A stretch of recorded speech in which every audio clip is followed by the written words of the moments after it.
Hello, everyone. This is a pickup from Chapter 9. We're talking about career opportunities in professional sport. We'll also be going over ethics and just some critical thinking skills. So, like any business, a professional sport organization constantly attempts to upgrade its efficiency through its personnel. And searching for new employees, management often looks to sport management and communications, ticket sales, and corporate sponsorship and partnership sales. Major professional teams, sport teams, and sport leagues typically have several executives. People who obtain these positions have usually accumulated many years of experience within or outside the sport industry. The following are some examples of executive positions in sport organizations.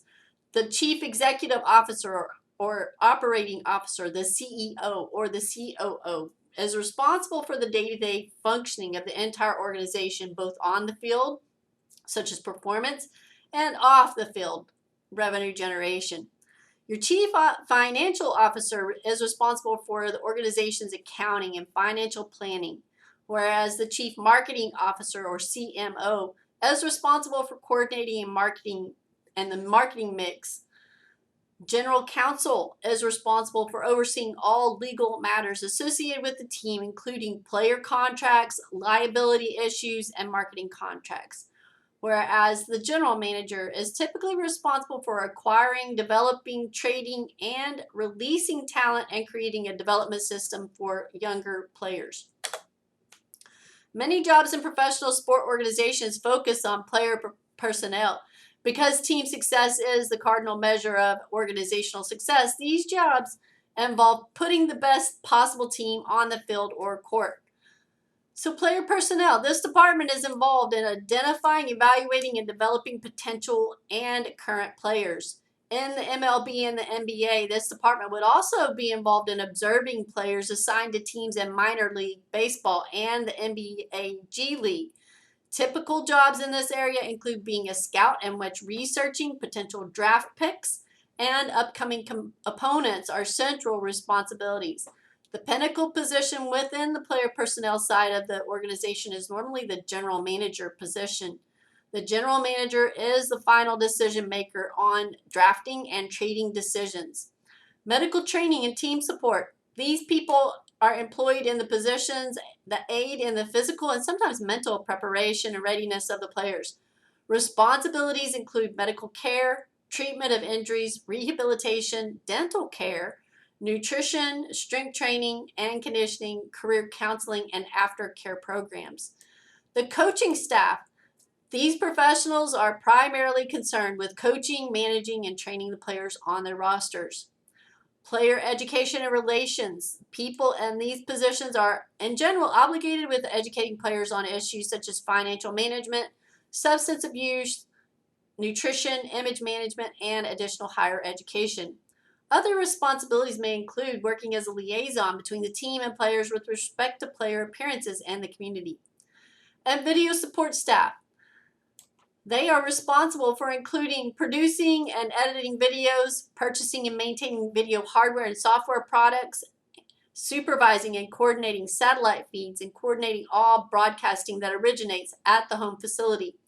They're also in charge of filming games and maintaining the team's library of game films and player evaluation videos. The stadium and facility staff, this group is responsible for the maintenance, upkeep, and repair of the playing surface. They are also responsible for preparing the team's offices, locker rooms, training facilities, practice fields, and playing fields.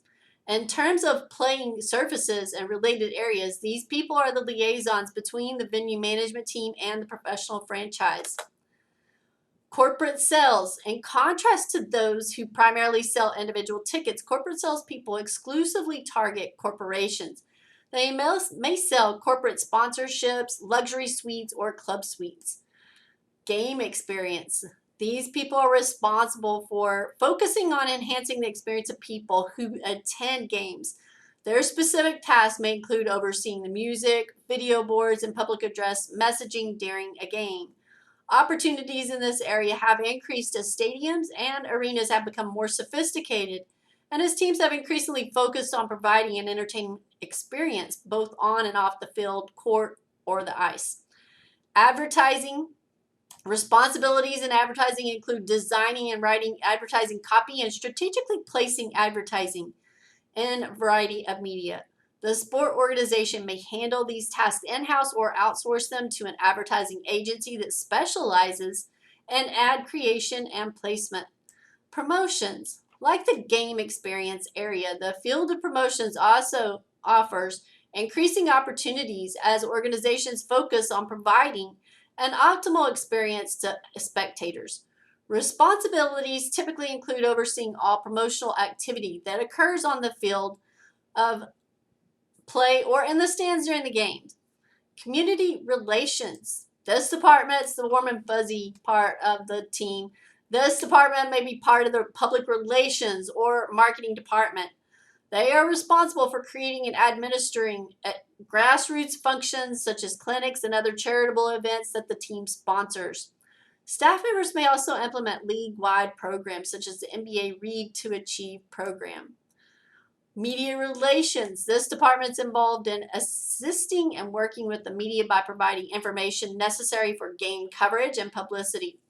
This job includes ensuring that the needs of the media are met at every sporting event.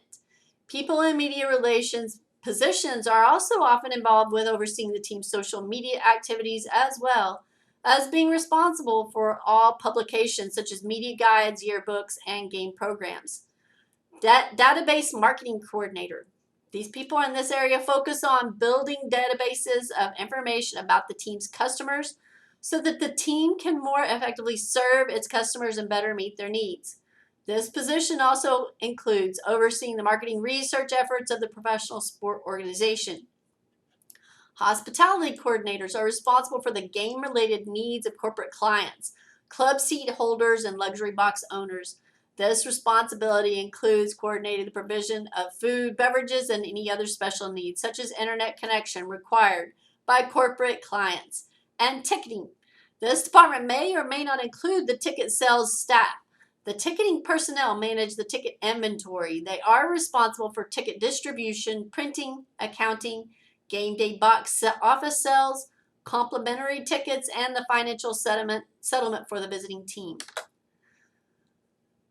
Here we talk about critical thinking. And so for years, the NFL has argued that there is no direct evidence confirming that playing football is linked to critical brain injuries. However, the neurological studies of many scientists and films such as Concussion or the documentary League of Denial, the NFL's concussion crisis, have stood by the contention that playing football can be linked to critical brain damage. For example, CTE, a degenerative brain disease linked to repetitive brain trauma, has been found in more than 100 deceased former NFL players. And more than 40% of retired NFL players present evidence of brain damage.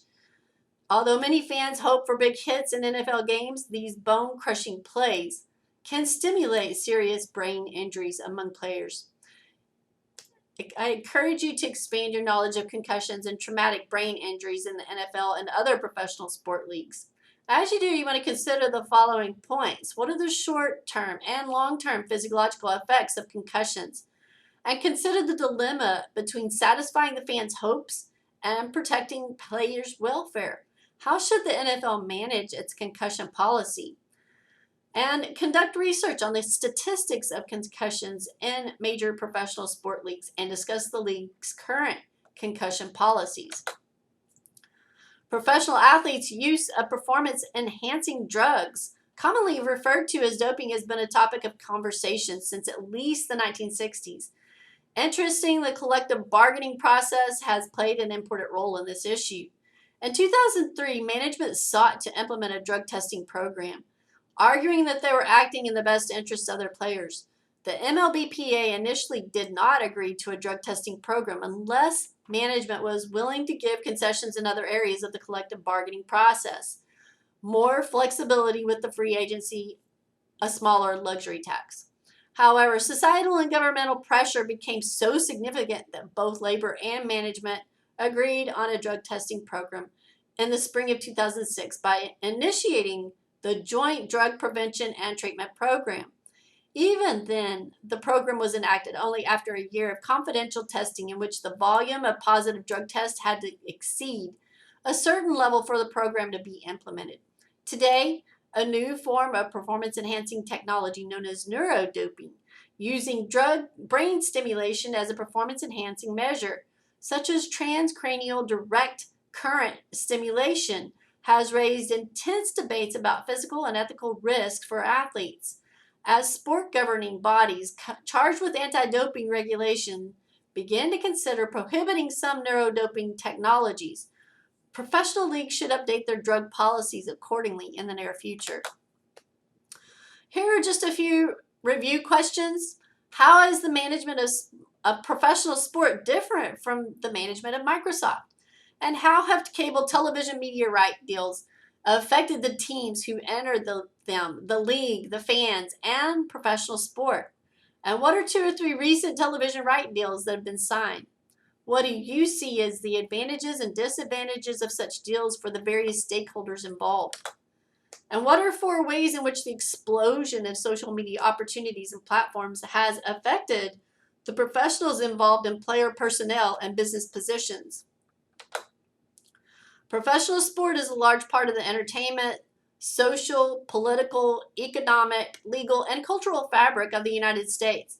The continued growth of the media and related technology, particularly television and the internet, ensures that professional sport is prevalent and highly accessible regardless of the demographic characteristics of its audience. Because of this accessibility and prevalence, the importance of the roles that labor, management, and governance play often seems out of balance with compared with other roles in other forms of business. For the most part, reserve clauses, free agency, league think, and antitrust exemptions exist only in the context of professional sport. These concepts are not essential in conducting the traditional activities of mainstream business operations, but they appear to be essential to the survival of the business of professional sport. Further, those involved in new professional sport leagues such as the NWSL and the United Women's Lacrosse League will have to understand these concepts if they want to be successful.